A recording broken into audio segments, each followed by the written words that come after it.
Salut, ici Maxime Johnson. J'ai essayé pour vous le FinePix Z35 de Fujifilm, un petit appareil photo numérique.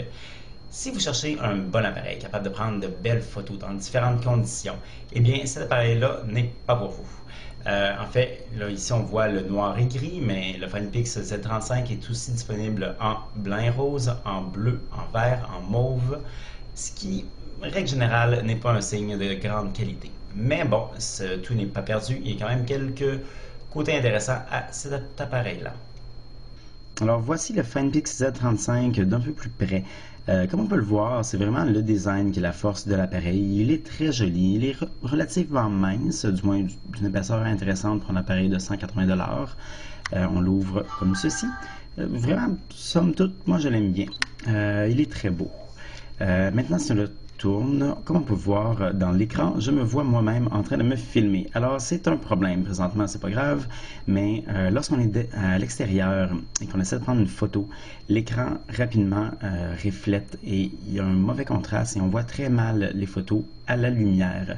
Mais à l'intérieur, ça devrait être plutôt bien. Alors, pour ouvrir, je bouge ici. Donc, comme on voit, on ne voit pas super bien présentement, mais bon. Tous les boutons sont sur le côté ici. Les boutons avec une sorte de plastique par-dessus, de caoutchouc protecteur. Ça fonctionne quand même bien. On a le zoom qui est quand même assez lent. C'est un zoom 3X en passant. Maintenant, donc, dans les menus, je peux choisir de prendre des photos avec un mode automatique ou avec différentes scènes, mais les scènes sont très limitées. Là. On voit vite que c'est un appareil d'entrée de gamme.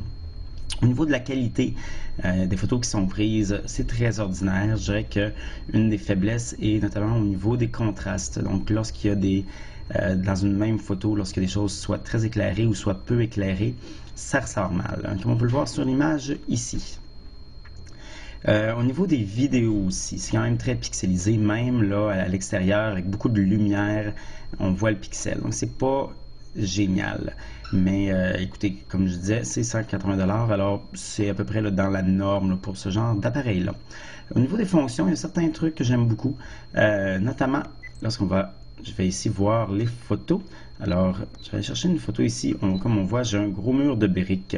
Alors, donc c'est une photo de 10 mégapixels, c'est quand même beaucoup. Alors, si on veut la mettre sur un blog, sur Facebook et autres, c'est vraiment tannant. Il faut réduire soi-même.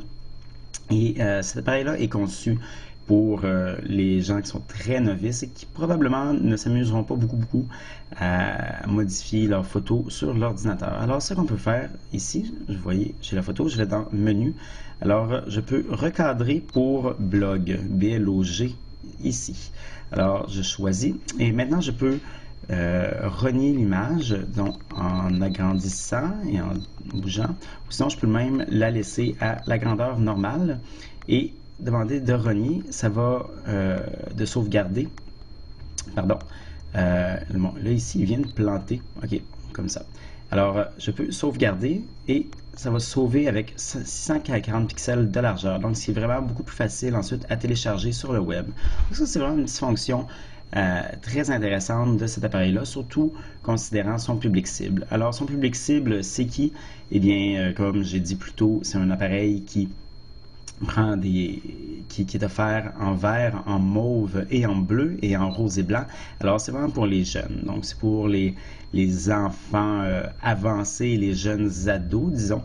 Donc, pour ces gens-là qui vont télécharger des photos, ça peut être un bon appareil.